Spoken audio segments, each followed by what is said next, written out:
30 வருஷமாக தான் வாழ்க்கையில் தொடர்ந்த அந்த பயணம் இங்கேயோட முடிவடையுது. எங்கள் அப்பாவுடைய ரிட்டைர்மெண்ட் ஃபங்க்ஷன். இத்தனை வருஷமாக அவர் வந்து எங்களை எல்லாரையும் படிக்க வச்சு கல்யாணம் கொடுத்து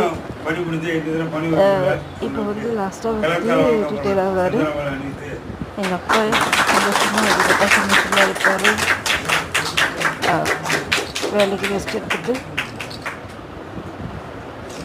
பேரம்பேத்தி கூட சந்தோஷமாக இனிமேல் காலத்தை கழிக்க போகிறாரு.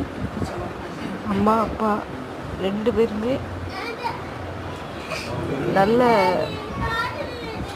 ஜோடி. எங்களை இவ்வளோ வருஷமாக கூட்டிகிட்டு போய் எந்த ஒரு குறையிலுமே எங்களை